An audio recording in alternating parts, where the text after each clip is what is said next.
in, I'm gonna throw a 2, 1, and I'm gonna come over the top.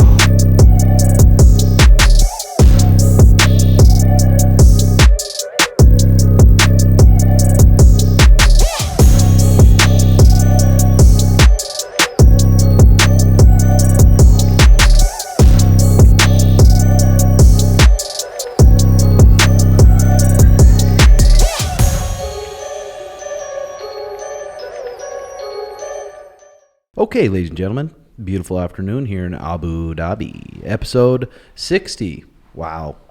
These fucking are flying by. This episode is sponsored by patreon.com/redhawkacademy, where there's tons of content going up there all the time. And if you message me on there, I'm guaranteed to get back to you. Like I said, there's content up there for days. So patreon.com/redhawkacademy. We're here in Abu Dhabi. It's Wednesday, so we're about 10 days before UFC 280, and everything's going pretty good. Sugar Shane's healthy. He's feeling good, mentally ready to go. We visited the mosque yesterday. And if you haven't seen the mosque in Abu Dhabi, you should give it a Google. Because that place is fucking incredible. A huge prayer church where we got to visit and check out. So this afternoon, our guest is Imran. He hasn't arrived yet. Hopefully he does soon. Yeah, you can come sit. Imran, Uncle Imran, we call him. He is the owner and CEO of Sanabul. Imran, you first saw Sugar on the Contender Series? That's correct. What was it kind of that stuck out about him to you that you're like, damn, this kid's got a lot of talent? Was it just like him being a skinny kid? He got a KO? Because watching him, if I were to watch him on the Contender Series, I would like, damn, that kid's pretty like small and frail. I don't know how far he's going to make it in the UFC. If I was an outsider looking in, what did you look at him and see? So I'm not an expert in this, Yeah. right? So I can't evaluate fighters and say, okay, well, that guy is going to be something great in 10 years, 5 years, 2 years. Mm-hmm. Even now in the fight game, I mean, you've been around it for a while. It's somebody's coming up, and the next thing you know, they're on their way out, right? Mm-hmm. I think for me, it was mostly the confidence that he had. That was what attracted me towards having him as an athlete, mm-hmm. was the self-belief, the self-confidence. I mean, I would say that was probably a lucky guess on that one, but that's what really stuck out. Yeah, that's the thing. I mean, you find talented fighters all the time, healthy, good, talented fighters. They get the wrong matchups at the wrong time. They get beat. They maybe get knocked out. They mentally change. They start to lose their confidence. I mean, it happens all the time. So for you to see Sean and take that risk, and being one of the only sponsors to stick with him after that USADA thing. I'm pretty sure all his sponsors dropped him after that 2 years, and you stuck by him, stuck by us, and you've always been like a good like business mentor to us. We know we can call you whatever we need. You're there for us, which is pretty fucking awesome. Because at first I'm like, what? Because Chael said it best. The more popular you get, and the more you turn into star, the more sneakier like snakes get. So at first I was like, kind of what is this guy? What is he trying to? Is he trying to get something? But it's just you've just taken care of us so good over these years, and it's been awesome. So how many years has Sanabul been around? So I started Sanabul back in 2014, so about 8 years now. So did you go to school? You went to what kind of school did you go to? Yeah, so funny enough, so I am an immigrant. I moved to the U.S. when I was about 10 years old, and traditionally in immigrant families, if you're not a lawyer, if you're not a doctor, if you're not an engineer, you don't have that status. Mm-hmm. And so, it's one of those things where if you have the opportunity to go to one of those schools in the grades, then you generally do, and I did. And for me, I was very passionate about learning about medicine, learning how the human body works, but the day-to-day practice wasn't something I was in love with. Mm-hmm. So when I was coming around to my third or fourth year of medical school, I started to feel that. When the alarm goes off at 4 a.m. in the morning and you hit the snooze button a couple times, you realize that maybe you're not truly into it as much as you think you are. So how many years did you go to school for? So for medical school in the U.S., you have to obviously have a high school degree. Then you have to have an undergrad degree, which is 4 years. After that, you have to, usually medical school is about 4 years. Mm-hmm.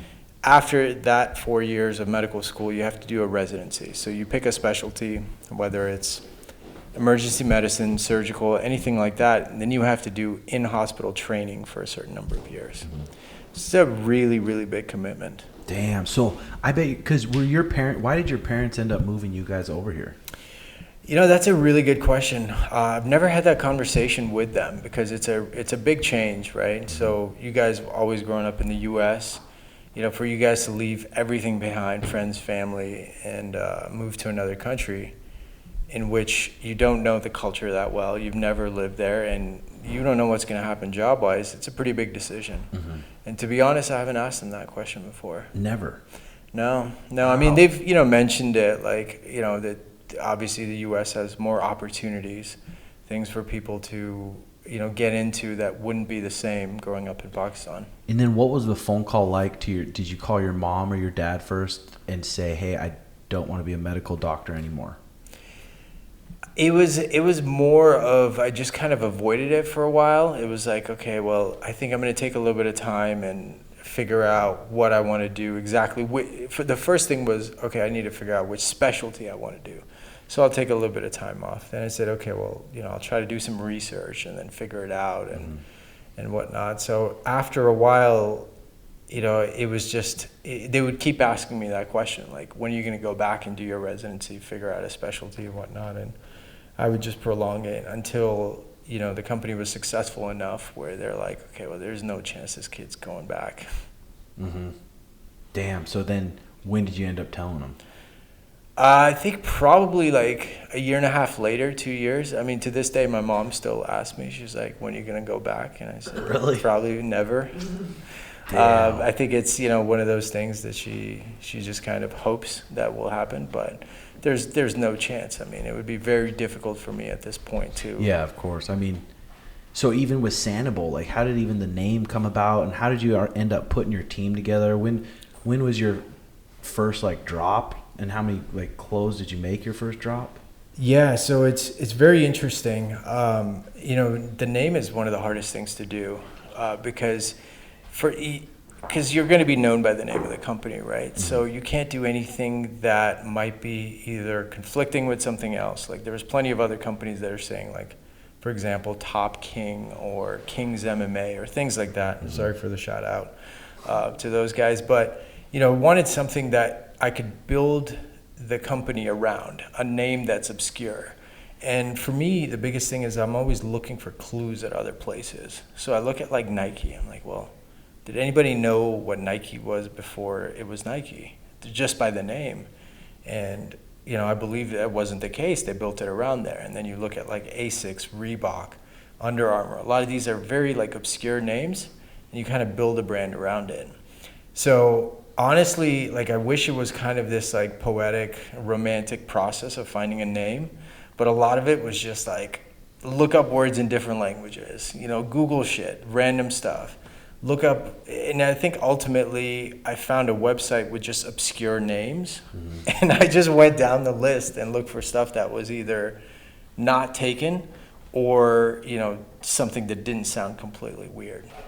And did you have a top 5? How long did you sit on Sanabul before you're like, I'm just fucking pulling the trigger on it? It was 30 days, and it was one of the most frustrating 30 days because you just wanted to just get going, right? Mm-hmm. You don't want to just sit around just waiting on a name, and it's one of those things. I mean, obviously a name is important, but I think a brand is more important than a name, right? So for me, it was just more about getting started, making sure that we weren't infringing on other people's names, we couldn't get sued by anybody else, nor are we causing confusion with anybody else. I mean, that's crazy. So did you just start it by yourself? Did you have a buddy helping you out, or? Yeah, so funny enough, I tried to do this in between undergrad and med school. And I had a couple friends that actually introduced me to it, very, very close friends of mine. And they were like, oh yeah, we should create something. And then the three of us were trying to do something. We just weren't motivated enough, right? Mm-hmm. And it just kind of fell by the wayside. And 3 people, fucking probably tough. Well, also, like, I always had in the back of my mind that I'm going to go to medical school and then become a doctor. That's my real job, right? So, like, never, like, the passion is not going to turn into something bigger. It'll just be kind of a side project, something I do for fun. So I never took it seriously. And then I actually tried to do it in medical school in between second and third year. Same thing, like. In between medical school? Yeah, it was a terrible decision. And you weren't doing Adderall? You weren't doing any drugs? No. Holy shit. So was your parents that smart too, or what got you this like No. That's when I failed. So I failed twice before the third try, right? So the first time I did it, it didn't go anywhere. The second time I did it, it didn't go anywhere. And then it was the third time where it kind of caught on and like started working, because then I had no other options, right? So I finished school and I was like, I don't know if I want to spend more time, in medicine.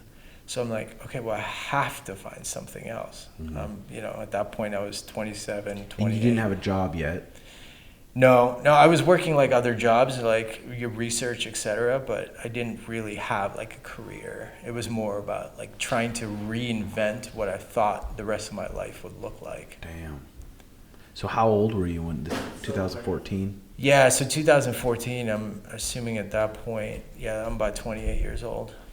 Damn, I mean, that's crazy, dude. Yeah. Fucking crazy. So was your mom and dad like are they entrepreneur types or? No. My dad's a physician, and then my mom's an accountant. Damn. So was he disappointed when he found out? Funny enough, it was more my mom that was disappointed than my dad, because he understands what medicine is like, and the commitment and the day in and day out, and if you don't love it, you're going to eventually burn out. But for her, it was more of a glamorous, status symbol. So she's like, of course she wants to go to, hang out with her friends and brag about that. But that's the thing. I mean, when we go for status in lifetime, right? And that's what I was doing in medicine, is like I was essentially just going for that comfortable job and that status. You're living for somebody else. You're living their perception of you. God, so many kids too, like fucking crash into that pressure. They're just like, I'm going to go by what my parents say. What my parents say has to be right. So I'm just going to trust them. And they get into this fucking career that it's like, fuck.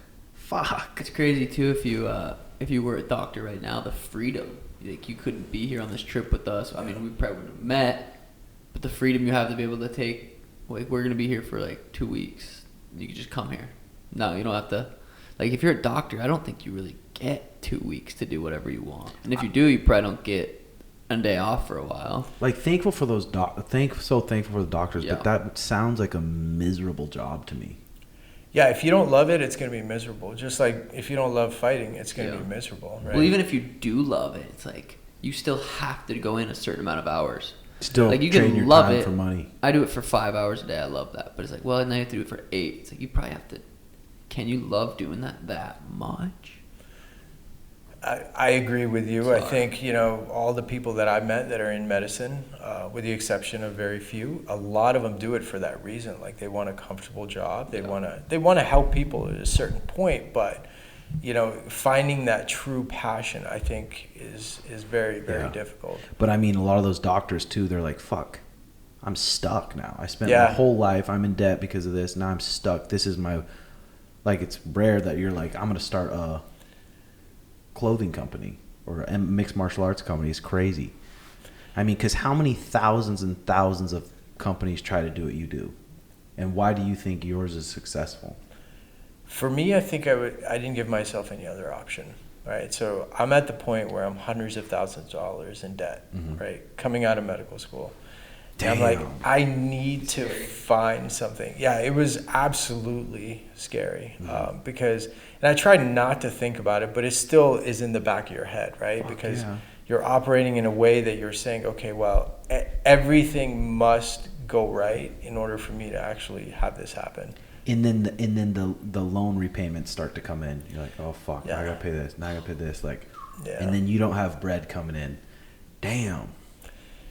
Yeah, it's one of those things. Again, if you don't love it, you're gonna fold, and you're gonna try to look for the easy way out. And you just started making contacts in the industry and just researching and learning about it? And then when was like your first drop of anything? So the first drop was actually like summer of 2014, and it was awful. Fuck. Like initially, the products were just so awful, and Just cheap, I or- knew nothing. Well, it was like the designs were off, the quality sucked, and it was just awful.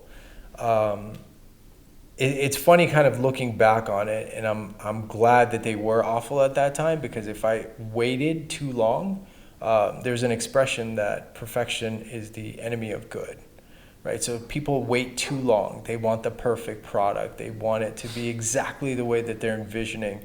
And a lot of times that's an excuse for being scared of just releasing it and just starting, right? So you hear this all the time. People are like, I want to do my own YouTube channel. And they, are like, but I need the cameras. I don't know how to do the editing. I don't know how to get guests, and I don't know how to do any of that. And then, you realize the most successful ones had just started. Yeah. Like you guys just did it, right? You didn't really care about if it was the perfect audio or the perfect video quality. So looking back on that, I'm glad that the fear of not being perfect in what I was doing didn't hold me back. Yeah. 'Cause was it like a book you read to get that mindset, or like how did that come about?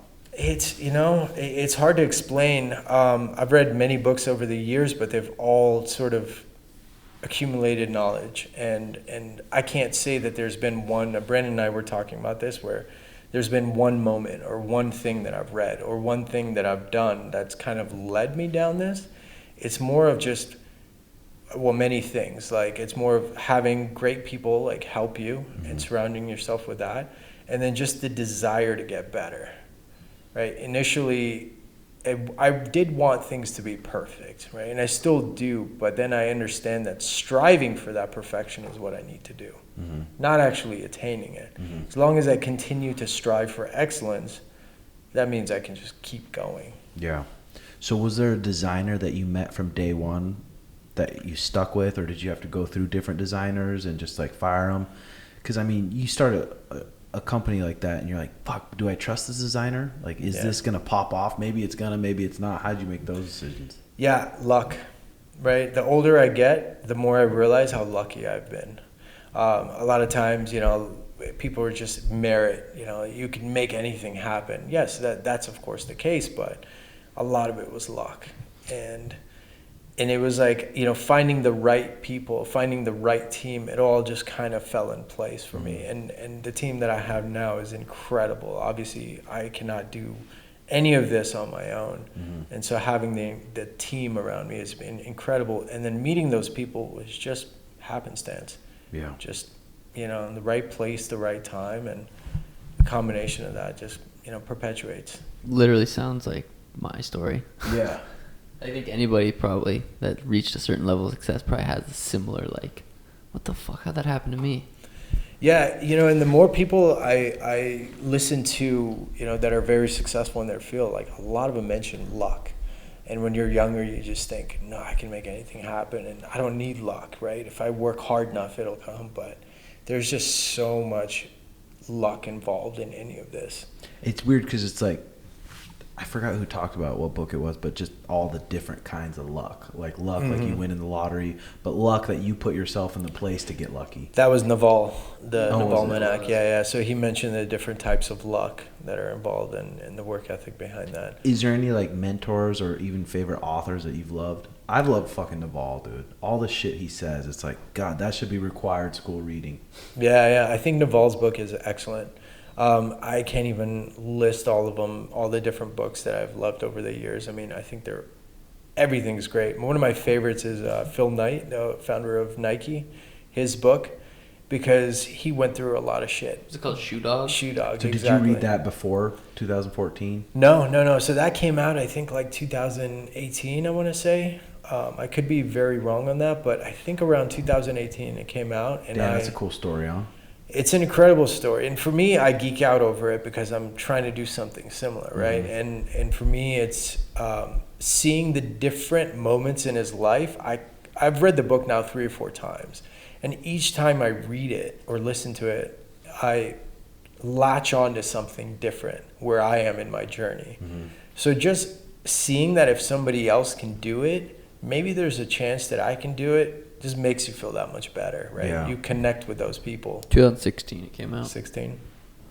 I mean, I that's wish I pretty. would have read it in 16. It's pretty badass though. It took fucking balls of you to just go through all that schooling, go that far in debt, and be like, I'm gonna switch paths now. Yeah, so Sean and I think we talked about this in Vegas one time. I think a lot of people, in order for them to achieve some form of accomplishment, like they have to be delusional. Almost. You know, it's and there's a sense of that, or there's at least a part of it in me where I'm like, if you look at it on paper, I mean, if somebody asked me to do something like that after they've spent so much time, if I didn't go through what I went through, I'd be like, don't ever do it. Yeah. Don't ever do it, because it's probably not going to work, and that person has to beat the odds. I thought this fucker was delusional. When I picked him up from the airport, We're going to the top. he's like, we're going to the, I'm like, this kid's never even trained with someone good. He has no idea. He doesn't even know how good people are. And I'm driving there. I'm just kind of agreeing with him. I'm like, yeah. I'm like, I like his confidence, but just wait till he trains with good people. Let's see what it does to confidence. And a lot of people, dude, it's almost better for them. Like you were saying about Connor. Yeah, I think Connor was so confident because he, like growing up, I bet he didn't train with very many good guys. I bet he was the fucking man of the gym. Probably trained with good enough guys, obviously, to get good and get to where he was. But I bet he was fucking up a lot of people in his gym. When he goes in those big fights against like Poirier and Max Holloway early on in his career, I bet he was just fucking guys up at his gym, and he's like, I'm the fucking man. Yeah, and I've seen it with fighters too that like they've trained at smaller gyms and they had similar mindsets to you. Smaller gyms where they're like pretty athletic and they're like, I'm a fucking beast, and they fight confidently. They come to a gym and they feel the level of people, and their confidence goes boom, and then they start questioning how good they are, and then you can see it in their fights. They're like, I'm not as good as I thought I was. It's fucking crazy. I just finished that Russ book, and he talks about delusion. Russ He's like, book? Russ's book, yeah. Damn. He was talking about, he's like, I was so delusional, but you almost have to be. Like, you gotta be. I think so. I mean, because the odds don't make any sense. Yeah. Right? Like, the odds that you guys connected, you came from where you come from, and end up in the position that you are now, like the odds are stacked against you. Yeah.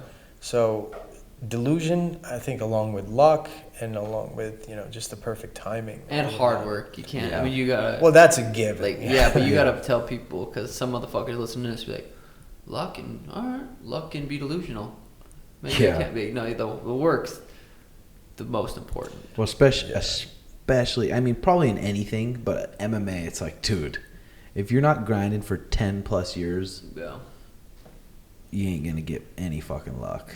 Yeah, no, I completely agree with you. I think hard work is a necessity in all of that. You're not going to end up lucky all the way to the top. I think it becomes easier when you're obsessed with something. Totally. When you truly love what you do, the work doesn't feel as much.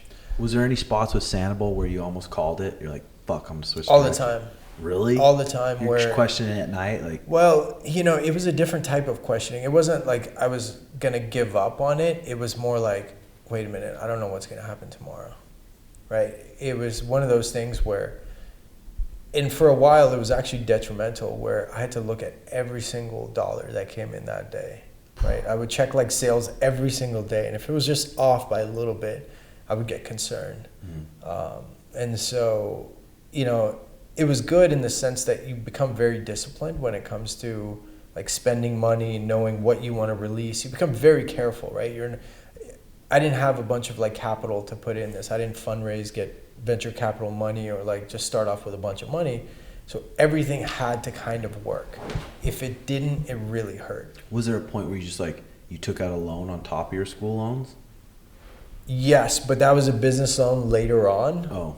But initially it was no, we have this much money and this is what we have to do. Damn. Did things change big time when you started distributing on Amazon, or when was the big change? Yeah, Amazon is one of the biggest things. That was one of the huge things, because we were able to get an audience that did not know the brand, right? We didn't have any fighters initially, nor did we have any kind of celebrity backing or anything like that. We're just come out of nowhere. And so when you do that, unless you have like random people finding your brand, you're not going to sell anything on your website, right? Like who just goes randomly to sanabul.com unless, you know, they know of the brand. Mm-hmm. So Amazon was huge because millions of people are shopping on there every single day. Yeah. It just exposes your product. Who is like the biggest people? Was it Everlast and Title boxing. Title? Yeah, Everlast is massive. Obviously, they've been around for over 100 years now. Title boxing. Yeah, it's pretty surprising to hear that, right? Over 100 years, I think. The thing about the Sanabul stuff, though, it's like I recommend it to everyone because it's the most quality shit for the most price. I mean, so much MMA gear is so overly... I mean, maybe it's not overly priced, but I'm like, you can get just as quality shit for a way better price with your guys' stuff. Yeah, that's an interesting thing. For me, I didn't want to make a brand that was excluding individuals, right? When I was growing up, I felt like, you know, we were comfortable, but I felt like certain times we didn't have the money to do certain things, and I felt left out. So I wanted to create at least a part of a product lineup that people that didn't have much money, like jiu-jitsu is expensive. Mm-hmm. You throw gi on top of that. I mean, when I started, I mean, you remember, you've done jiu-jitsu for a long time. Gis used to be $300. Yeah. You know, then it came down to like 170, 180, and it's like... You definitely had to be kind of a loaded person to do jiu-jitsu. Absolutely. Absolutely. And so, you know, I didn't want to create like a Lululemon or something else that was like more of a status symbol where the entire brand is about just being cooler or, you know, just, granted they make good products, but, you know, they're excluding people on the price point. Which everyone, if you ask them, like, what kind of business would you want? They'd want something like that, like an expensive, like, I sell this shirt for $60, $70. I mean, in a business sense, that makes sense, right? Mm-hmm. You don't have to sell as many to make that good of a profit margin. Mm-hmm. So, but with that being said, you know, once we kind of took off with the basics, the essential series, where people that are just looking to get started, maybe they're trying to save money for something important in their life, but still train, you still buy a quality product. Then we started playing around with fun things, right? We started creating the high-end stuff. We started innovating with other materials. We started creating your line, which is very high-end in terms of price point and quality. So we offer a lot of that to individuals too. But my biggest thing was just making sure the kid that, you know, can't afford an expensive gi isn't stuck with, you know, having to just wear one gi for the entire year. There was this video of, I think I saw this video on Instagram once, years ago. A kid in Brazil, he was just cleaning the academy. I think he had to be less than 10 years old. And it was so poor that like he had to basically clean the academy mats in order to train jiu-jitsu. Mm-hmm. And the instructor gave him a gi. I don't even know if it was a new gi or what it was. And the kid just broke down crying. Like, and you know, like seeing something like that is like, wow, that means the world to him. And and you guys know more than anything, the gi doesn't matter, the gloves don't matter. It's the training and what it can do for you that really matters.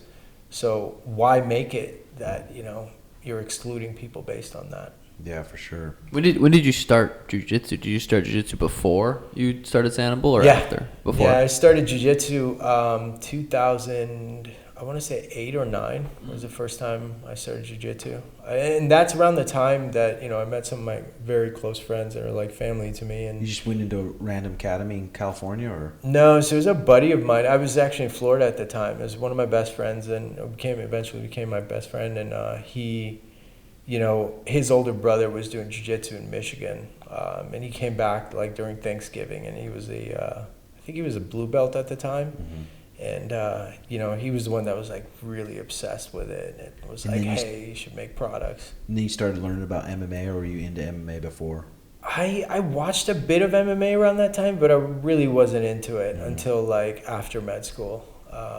You know, I'd walk by. I remember in Florida, like, walking by the bars on a Saturday night and would see, like, I think I remember watching Chuck and Chuck Liddell, and then, you know, watching Tito Rampage, and Tito. That's kind of those are the ones that really got me into it, like the Chuck and Tito countdowns, and like the Chuck and Randy, and then Randy and Tito, all that drama. And I was just in high school, like, wow, this is fucking sick. And then I got a Tito Ortiz DVD that taught you how to shoot a double leg.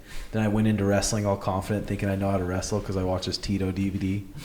And then I get taken down and go to my guard and get pinned. I'm like, what the fuck? This is bullshit. Yeah. That's crazy. So you're vegan? How long have you been vegan?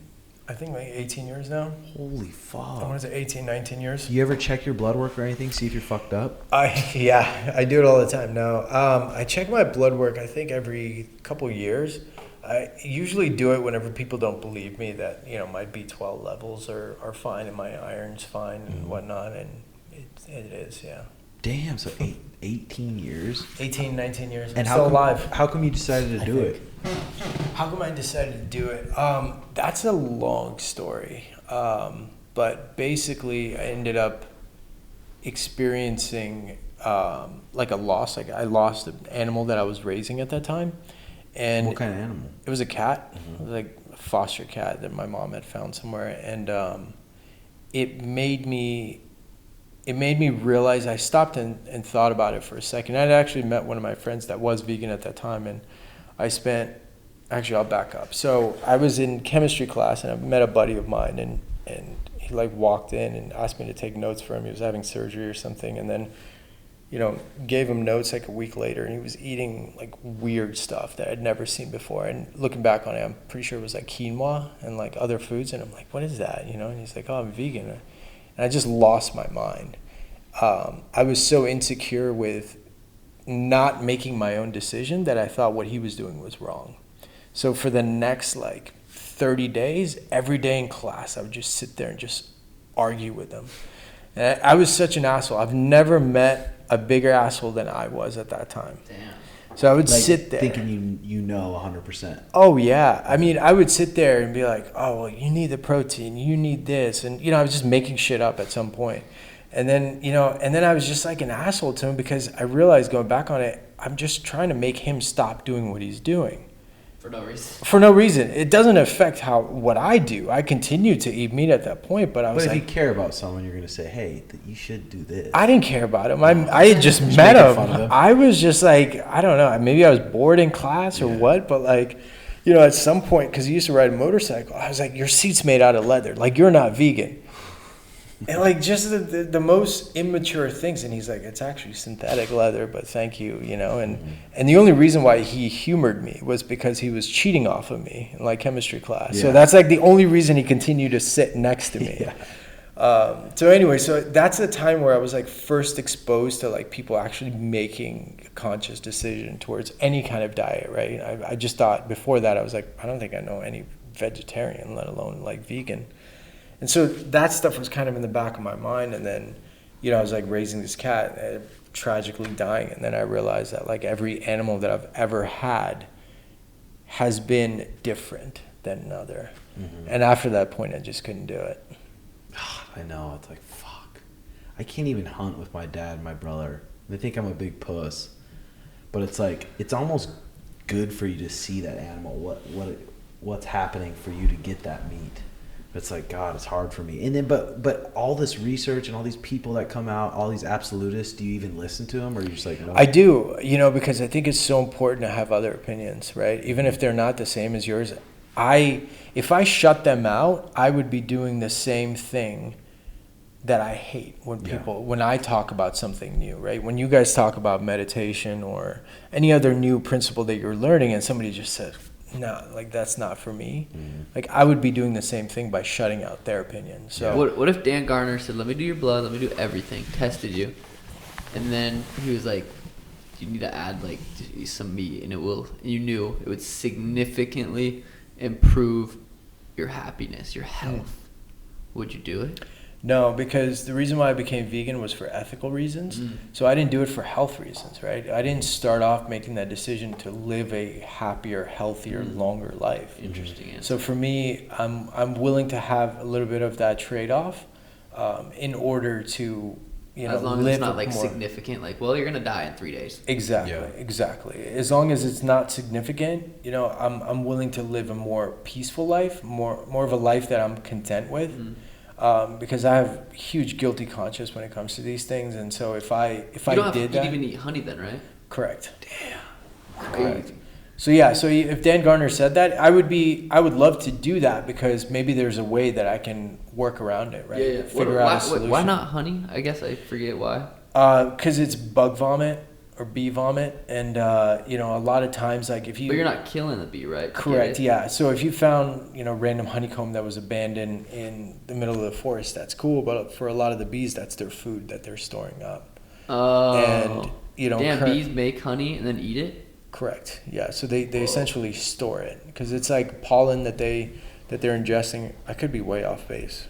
Our Tim's listeners are dumber and shit. They'll fact check the hell out of me. You guys are smart. I'm kidding. I don't know what you guys said on the podcast the other day, but I just started getting like tons of random followers. Really? Yeah, and I noticed that I think it was around the time your podcast dropped, and I think I asked you, Garrett. Yeah, we had a conversation about you, something like that, or maybe I asked Brandon.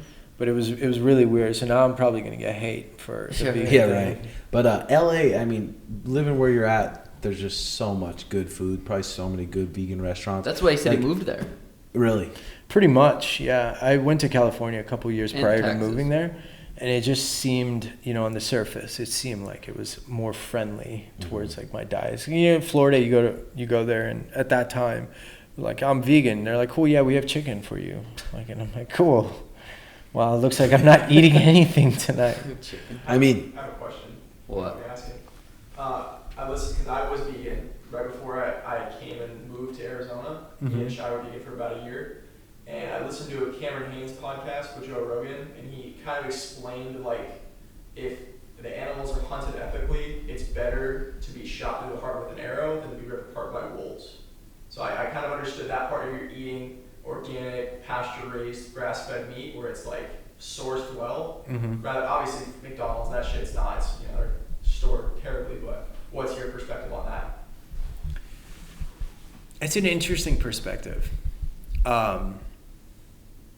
Ripped apart by wolves. I mean, I think in that situation, I have no business being a part of that, right? Like I'm not trying to ease the animal's pain because the wolf has to eat. That's what the wolf was designed to do, and it follows instinct.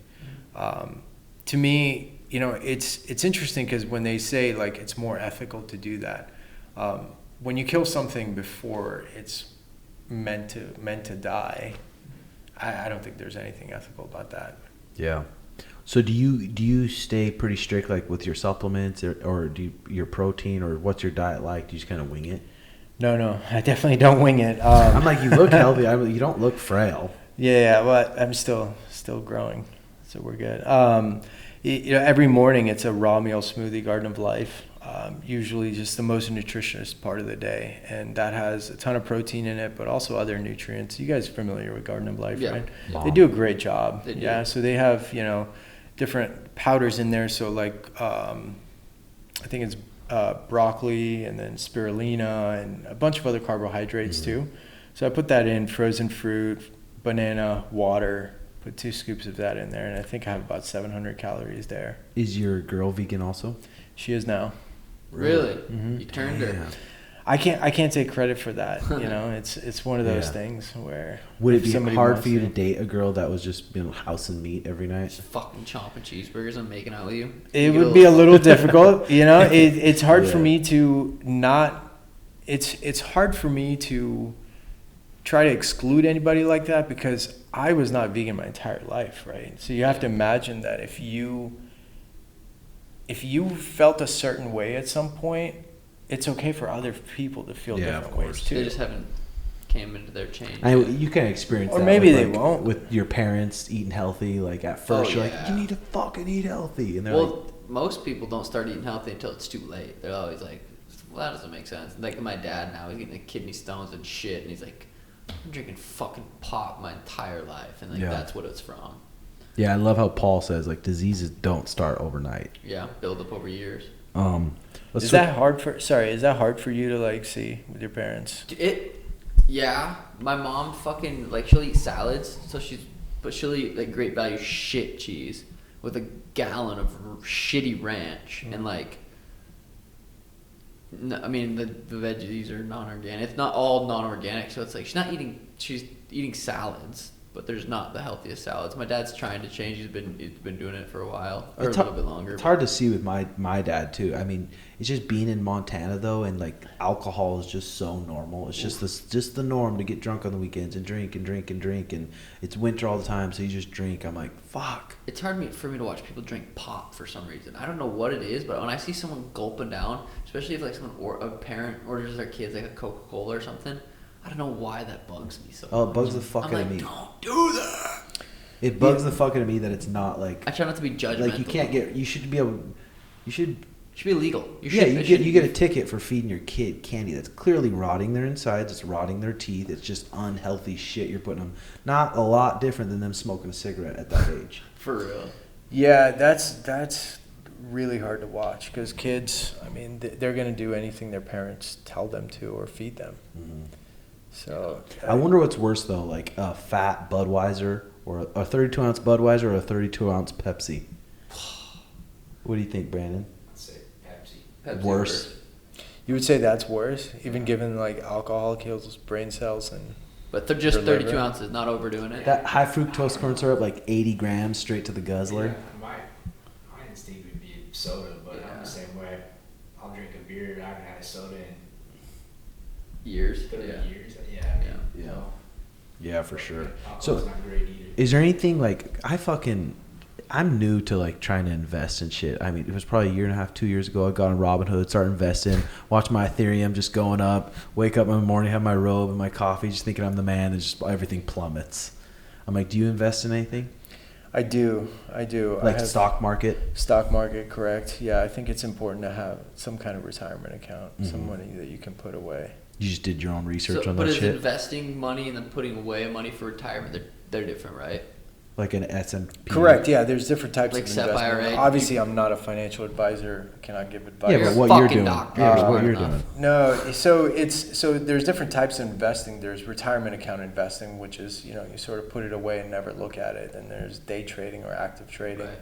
where you're, looking at certain things. But for me, initially I go in there thinking, okay, well, I know what I'm doing, and I want to pick out companies that I think are cool. And it never works. It never works for me.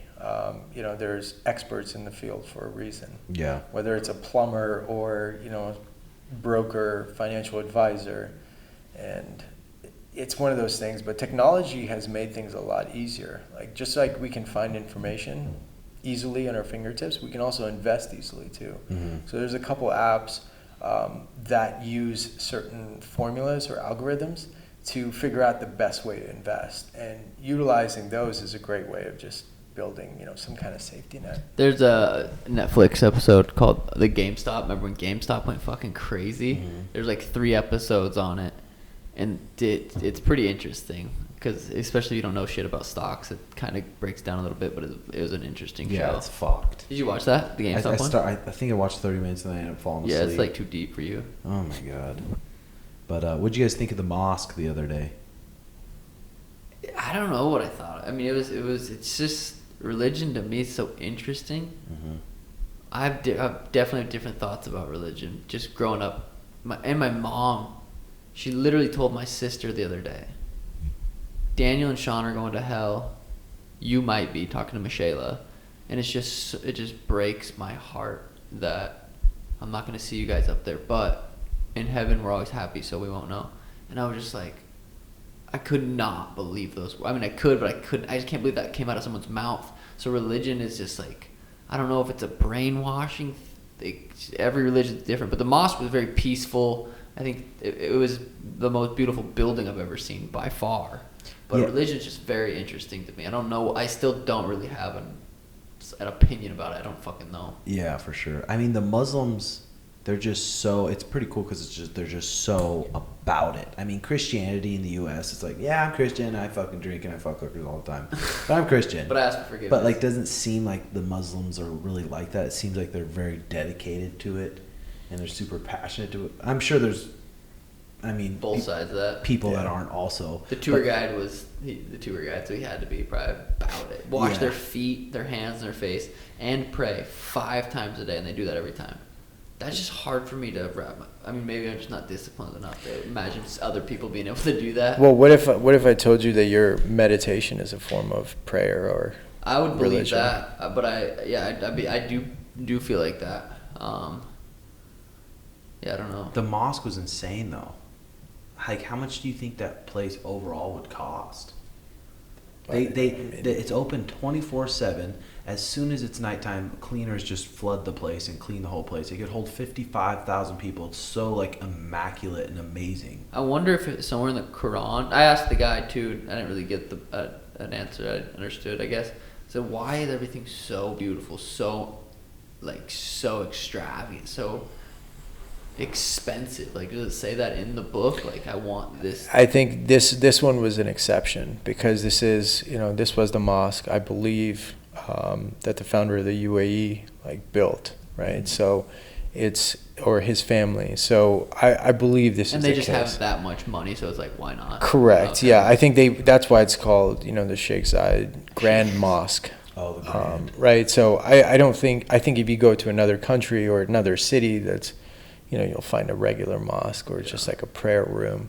I think this one is sort of like their flagship or, their pinnacle building, I would Makes say. sense. It definitely made me think of religion a little bit different compared to the Western fucking Christians. Yeah. I'm like Sono. It's like, no, I'm Christian. Fuck yeah. I'm like, no, you're not, dude. You say that because for whatever reason, but you don't live it at all. You're just not. Yeah. These thobes are pretty comfortable though. Thobes? Thobe. That's what it is. Yeah. Oh. When did you learn that? I was just researching it. I'm like, I don't want to disrespect anyone, so I might as well learn about it a little bit. Uh-huh. But it's not like a religious thing. It's just part of the culture. Correct. You just wear one of these, but they're so fucking comfortable. They're nice. You wake up, you don't have to worry about what the fuck you're wearing that day. Neither does Imran. He wears a black Sanabul shirt every day. This is my Kandura. Nice. But you can just let your Peter flop around. You can be Just get little pee stains everywhere. It's comfy, isn't it? It is. It's like, holy smokes. And the people gifted us one, so when we go down in the lobby, we feel way more comfortable. Yeah, I wore a regular white bathrobe down to the lobby, and I got some bad looks. And I wasn't trying though, obviously. I was just like, every hotel every hotel I go to, I went to the club in a bathrobe. So I just like wearing my bathrobe around. And we got in a little bit of trouble there. Not trouble, but hey, you should probably go change.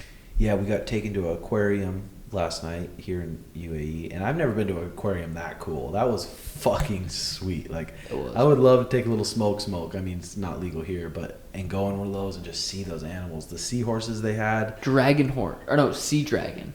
Yeah, that was fucking insane, dude. It's different than a seahorse, right? I'm pretty sure. A sea dragon. That thing, just Google it. I was looking up Google images of it. It doesn't make sense, dude. It looks like it's a character in a show on Netflix for kids, and they just made it up. Yeah. So you don't have to give predictions yet, Shunson. We'll do those on the Tempo Sugar Show. But Imran, your prediction on Islam versus Charles? I don't have one. Difficult. Someone gave you $10K and said, Imran, you got to put this on someone. So who would you decide? You just flip a coin? I'm going to go Islam on this one. Really? Yeah. It's crazy because has he beat one guy in the top 10? Nope. No. So we're going off Habib and them and Javier and how good they're saying he is. And the reason he hasn't beat a guy in the top 10 is because not a guy in the top 10 has accepted the fight. I wonder how true that is. Just like Patty Pimblett said, no one will fight me. Well, that's obviously not true. There's people calling him out on Twitter. There's not people calling Islam out on Twitter. Wait, Where was Dan Hooker ranked when you fought him? That's a good question. He probably wasn't top 10. Yeah, I don't think I think it's top 5 maybe. I think Dan Hooker was like 7 or 8, somewhere around there. Man, it's amazing to me. I mean, isn't Charles the underdog? That blew my mind. That's like, whoa. So just a narrative that these people are saying could. But that Tarsukian guy that Islam beat, that dude is the top 10 dude. Yeah. That guy's good. Yeah, his last fight against Gamrot was incredible. It was a war. 5 rounds, I believe. Gamrot's fighting Dariush. Oh, that's right. So you could see Islam. I mean, it's crazy because it's literally. Is it his hometown? It might as well be. So I think they've been here for at least 6 weeks. And because of Habib and his relationship with everybody here, they have, anything at their disposal. So lodging, training facility, They're taking whatever care of they it. need. So I believe Islam has been here for the last 6 weeks, which can be pretty big. So you can see Islam beating him by decision Yes. if he won. Yeah. Dude, I'm so pumped. I'm just so pumped because I know it's going to hit the mat, and I just can't wait to see. That's where I'm at. I'm not going to be surprised if it goes either way. Yeah, for sure. It's one of those things where And then T.J. Aljamain, who are you leaning towards? TJ. I have TJ on that one. I am too. I am too. I just think, TJ is so goddamn good on his feet. He's really good on his feet. He's confident on his feet. He's tricky on his feet. And he's another freak athlete. He has Division I wrestling. I don't know. I'm excited for that one, but I would pick TJ by decision also.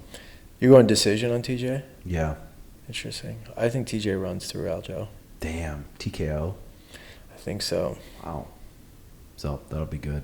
What do we have for time here, Garrett? Thank you. That was perfect, dude. Thank you so much. Thank you. Fucking thank you for taking care of us. It's been so nice having you part of the team. It's so nice just knowing, even with Mariah and I, any contracts or any questions or anything we have, we know we're going to get solid information from you, and just the support has been fucking awesome, dude.